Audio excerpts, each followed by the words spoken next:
Hello and welcome to episode 3 on image blending. In this video, I'm going to demonstrate how to take various elements of a single image and move them around to make them a more pleasing final image. So we're going to go ahead and take this image here and open it up in Photoshop.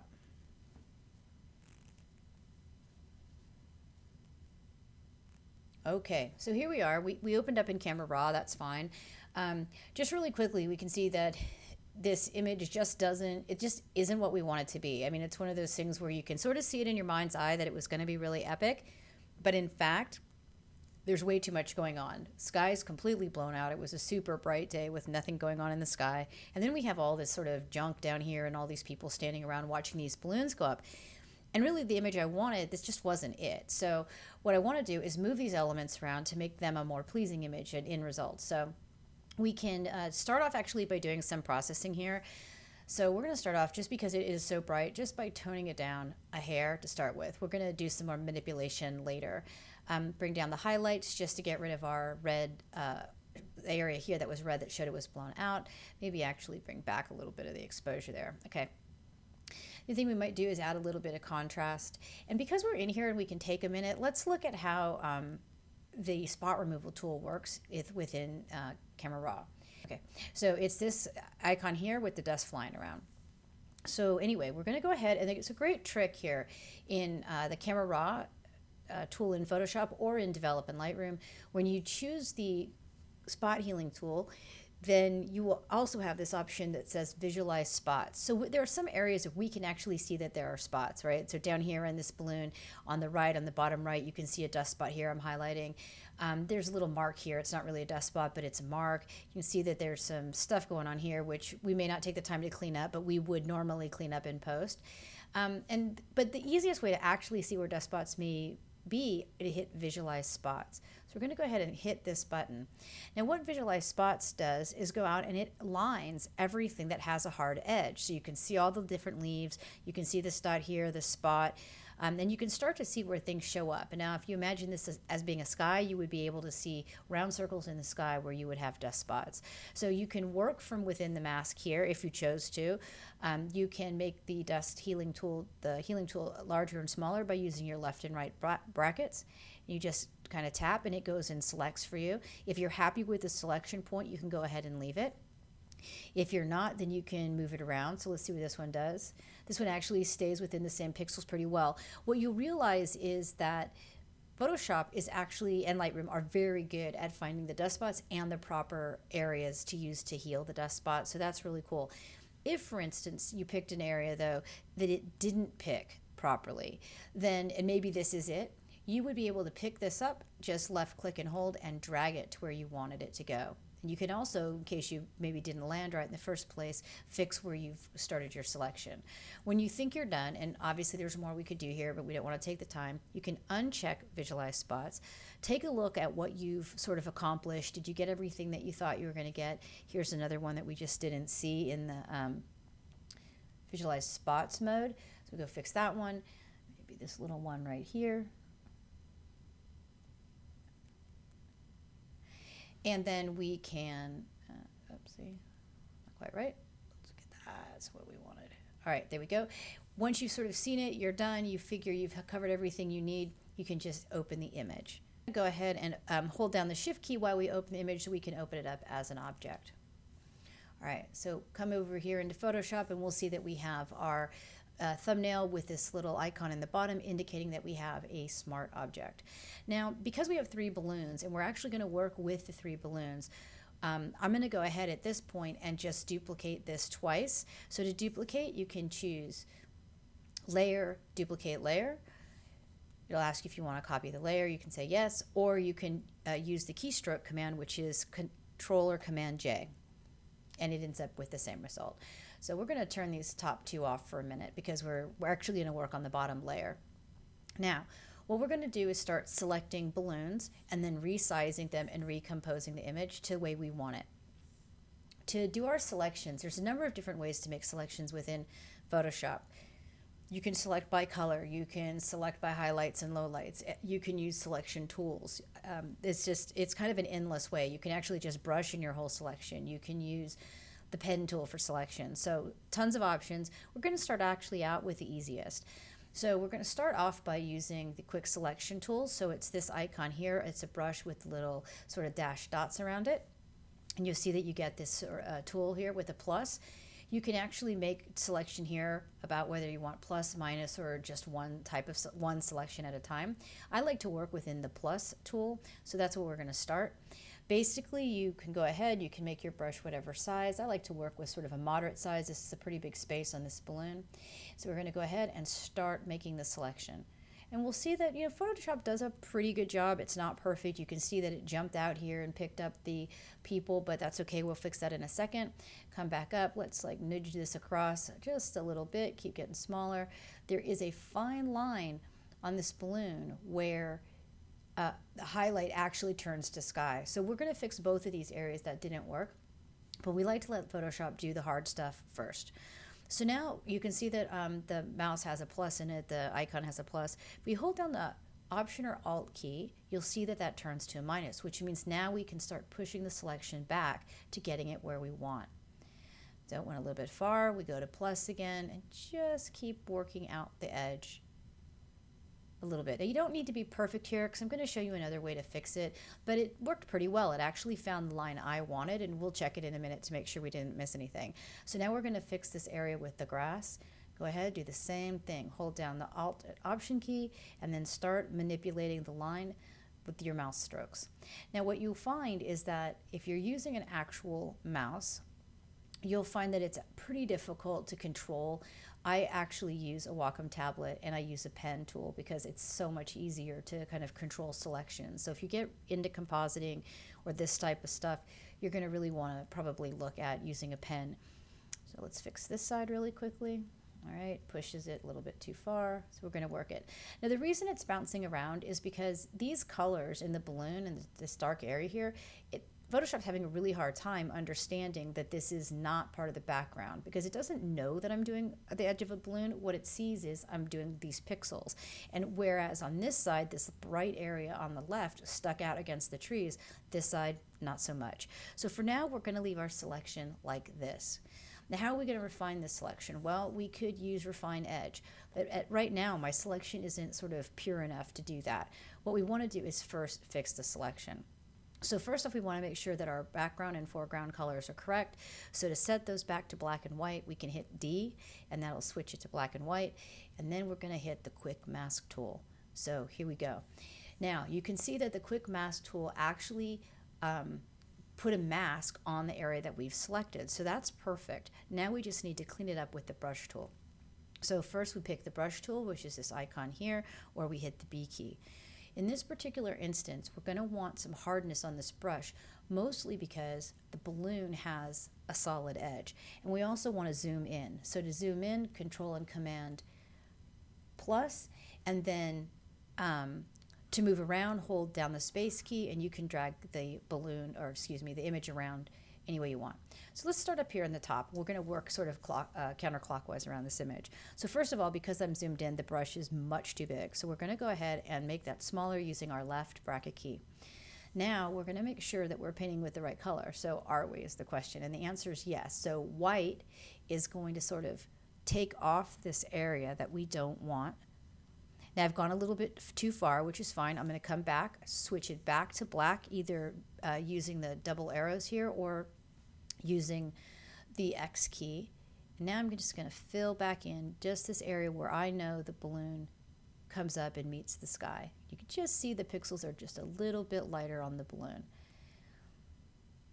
So I'm not going to be super careful just because this is a video and it's not going to be the most entertaining thing to watch, but I just want you to get the idea. Now here, where this light area is meeting the yellow balloon, it's kind of bled over a little bit, so we'll back that off. Go back, just fill it in a bit. So it just takes a little bit of practice and a little bit of patience to actually make this work, but it works. Ultimately, you'll find that once you get the hang of it, it'll go really fast. All right, so that edge is looking pretty good. We'll hold my space key down again and keep shifting the image so that I can continue to work the edge. And sort of the better that you do this, the faster the cleanup process is going to be later.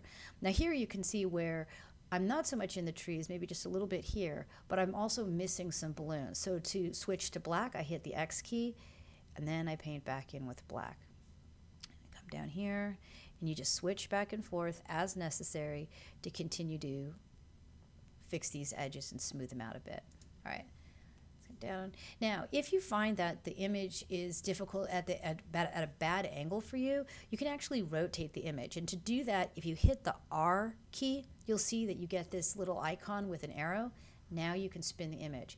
You'll find that when you're using a pen tool, that it's easier for you to work at certain angles than it is at others. And so I always spin my image around so that I'm always optimizing this, the way I use the tools. And this actually also kind of alleviates some stress on your wrists. You're not straining. All right, so here we go. Well, it's probably pretty good. Looks like I'm maybe missing some balloons, so let's finish this off here. All right, part of this balloon area. Okay, great. Now we're going to hit the R key again, switch it around, use our space bar, move it down, move it over, keep spinning until I get to the angle I want, and we'll go back through the exact same process going this side.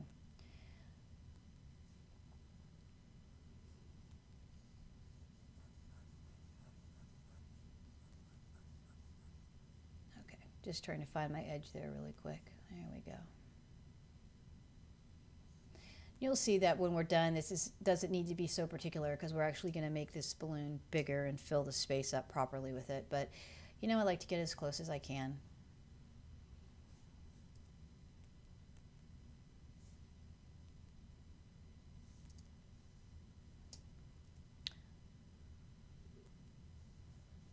All right, just want to see the edge. All right, and we are almost done with this selection. Now, this would have taken a lot more time if I had continued to use the plus and minus on the quick selection tool. It would just take forever to get those lined up. Now, we're in this really weird position. Even if I back it out, the balloon stays in this angle. To get out of the rotating tool, you can go ahead and just hit the escape key, and it snaps right back, and then Control or Command minus to back it back out. So now you can see we've done a really good job of selecting this particular balloon. Now, to get rid of the mask and get back to an actual selection, we want to go ahead and hit the quick mask tool again. So we do that, and now we have our marching lines. Perfect. So we could further refine the edge now that we've actually got a pretty precise selection made. We could use the refine edge tool by going back up under select and choosing refine edge here. Now you see that it's missing as a button, but you can still access it. But I don't actually want to handle it this way. I don't want to feather this. There's nothing I want to do to it because then I would be adding back in sky or trees. So I think the selection is good as it is. We're going to go ahead and hit the mask tool.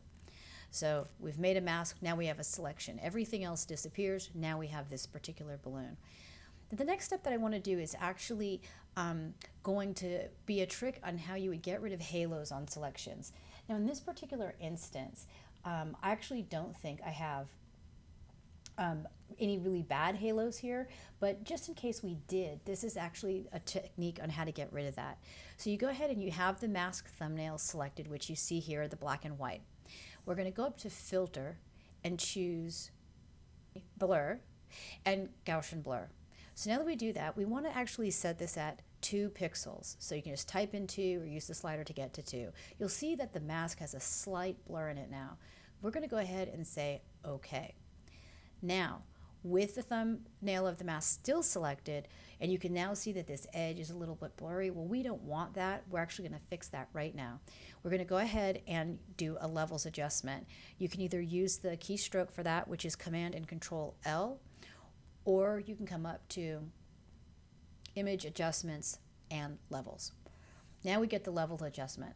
Now it doesn't really look like there's anything going on, and that's perfectly okay because it's all blacks and it's all whites. But what this will do, and if you watch really closely on the edge, you'll see this happening. As we move the darks towards the lights, that blur goes away and sucks in, and now we've got a nice tight line again on our mask, but what we don't have is a halo. So go ahead and hit OK. That particular technique that I just demonstrated is a technique that I learned from Glenn Dewis. He is awesome, and that it's just a great way to solve a problem that you have when you start compositing. So it's a dream solution right there. So we're going to go ahead and move to the next balloon. This we're just going to leave here for a second. Now we turn this eye back on. Again, you see all of the balloons, and the reason is because we've got a full layer without a mask. So this time we're going to actually work on the bottom balloon. So we're going to do the exact same thing we did, which is pick up our quick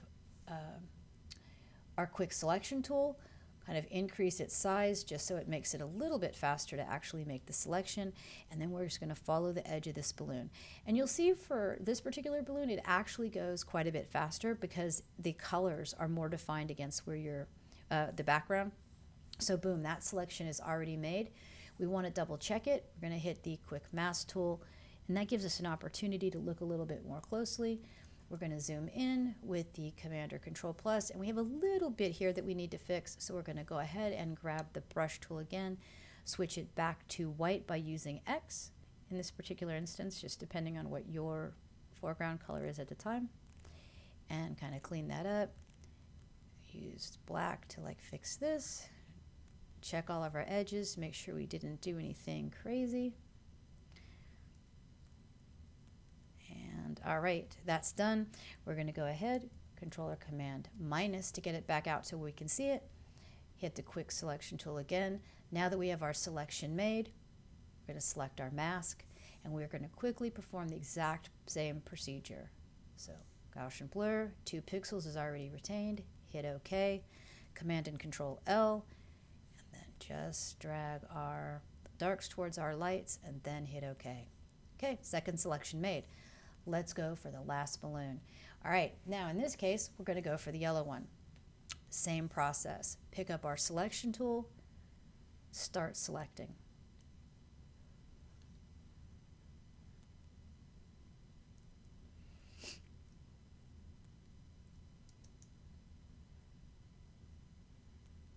Now in this particular instance, I don't need to be as precise because ultimately I'm actually going to grow this balloon out far enough that I'm not even going to see it.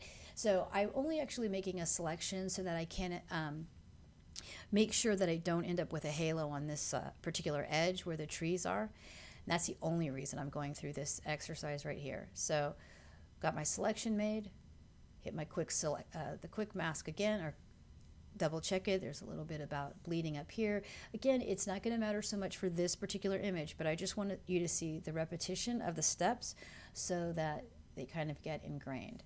All right. So we straighten that out, get everything set, hit quick mask again. Our selection is made. Hit the mask tool. We've created our mask. Now you can actually see through all 3 balloons because those are the only the white areas are the only areas showing. We haven't finished our map with our mask yet though. Blur, Gaussian blur, 2 pixels, levels adjustment, bring it down and hit OK. So boom, we are set and ready to start manipulating this image. Now, the way I like to do it is actually turn these other ones off and start from the back and move forward. This particular image, assuming that the size of the image is exactly what we want, now we want to start changing sizes. When you start to manipulate images for size, you're going to want to make sure you have them as a smart object. Now we did that automatically when we opened it, and when we duplicated our original layer, they just duplicated the smart objects. So from that standpoint, we're ready. If you actually started to manipulate size without going into making it a smart object, what you'll end up doing is just degrading the quality of the image. So this is just a better way of doing it. So we're going to go ahead here and choose to free transform. Now free transform you can either get to from edit, free transform, or Command and Control T. So once we do that, we get bounding bars. And it's okay that in this particular instance, the bounding bar is around the whole thing because it recognizes that there's a whole image here, not just our selection. So that's fine. Now we're going to go ahead and back this out, zoom out a little bit just to give us some working space. And now we're going to start transforming. Now we don't want our balloon to change shape and kind of get all warped. What we want to do is hold the Shift key and then start transforming. And as I mentioned, my intention all along was to sort of pull those highlights all the way out. We'll make this just bigger this way. You can see that the perspective of my balloon has not changed in the slightest. So I'm going to go ahead and say okay, and maybe turn it just a little bit more. So a little bit like that. All right, excellent. Now we're going to turn on our next layer. Actually, we're not. We're going to turn on the right-hand side. So we're going to manipulate this one now. Now, obviously, we have this gap, so we're going to have to make this balloon big enough to fill the space up here in the top and the space on the left. So no problem. We go through the same thing. Now, right now, we're still on our top layer. We want to make sure we select the layer with the image that we're going to manipulate. We hit Control or Command T. We get our bounding bars again. Again, we do not want to change the perspective or shape of this balloon, so we want to go ahead and start pulling out. Now, currently, the balloon is behind our yellow balloon, but that's not where we want this to be. So first we're going to hit Enter, so keep it at this size for a second, and we're going to go ahead and left-click on our layer and drag it to the top and let it go. Now you can see that our balloon has repositioned itself in front of the yellow balloon just like it was. Now we have a little bit more transforming to do here because the balloon is still there's a little bit missing here in our image. So we're going to hit Control T again, Control or Command T, and just stretch it out a hair. All right, we're getting there. We still may have some more movement to do in just a second. So let's see what happens when we bring in our last and final balloon.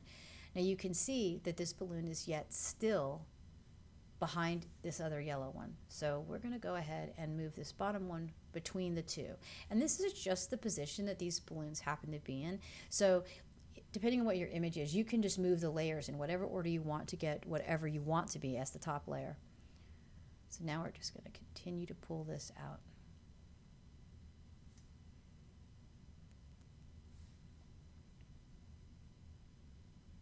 All right, so that's about right. And now we see that we need to move this balloon around a little bit more.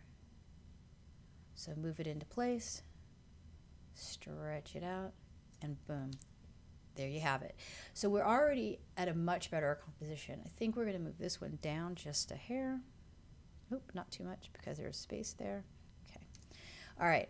Now, one thing that I want to add now, because things this close to each other are going to cast shadows on themselves. And right now we don't really have any shadows. Now before it didn't matter because we had grass and stuff in between them, but now I feel like it is actually more pivotal to see a shadow.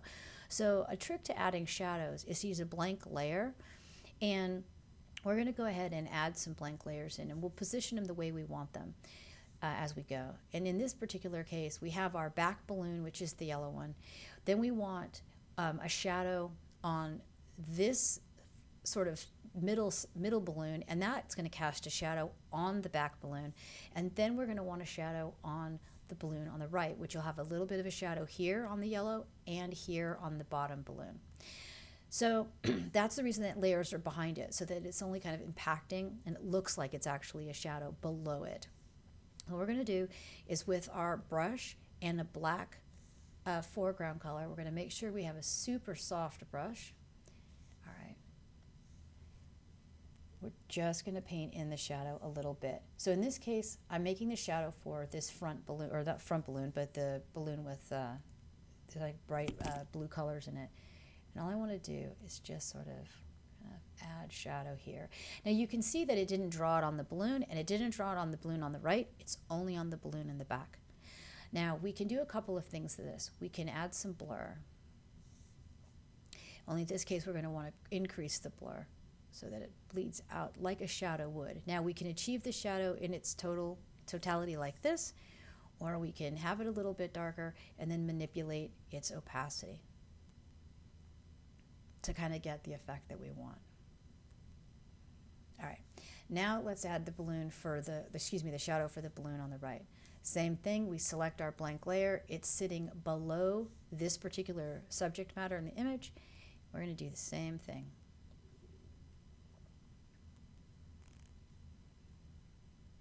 I'm going to come up, add some blur,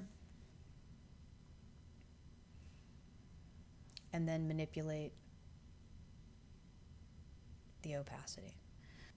So pretty easily we can see how we've actually made this look like these balloons are touching each other and casting shadows on each other as they're being blown up. Now, for the most part, I'd say this image is done, except for I might want to actually do some additional camera raw work just to make the image, the individual balloons stand out more and bring out their highlights and colors. So to do that, because I'm in Smart Objects, all I need to do is, if you're in Photoshop CC, then you will come up and choose Filter, Camera Raw Filter. If you're in an older version of Photoshop, then you're going to want to have open these as Smart Objects to get back into Camera Raw. So just really quickly, you can see that I'm affecting the whole image. What I'm really working on is the layer with this balloon on the right. Again, you see the whole image as it used to look because I haven't deleted any pixels here. So let's go ahead and just do a little bit of manipulation so that you can see how this works. I'm gonna hit OK, and boom, this particular balloon is now brighter. Now we're gonna select the bottom balloon, do the same thing. Go back to the default settings.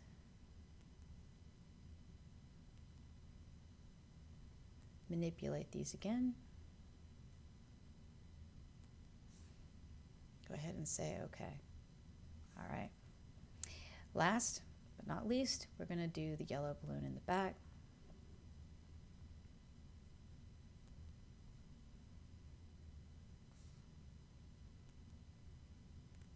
All right. So there we go. Now we've got this all set.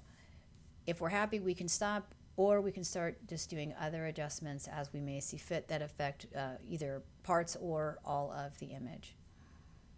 Boom, that's it. And actually I think that's a little aggressive, so we'll turn down the opacity on that levels adjustment some. And there you go. You've taken an image that you sort of liked, you knew what you saw in your head, but it wasn't, just didn't work out the way you thought it was, and you've totally changed the composition just by moving elements of the image around. Hope you found it interesting. Take care and thanks for watching.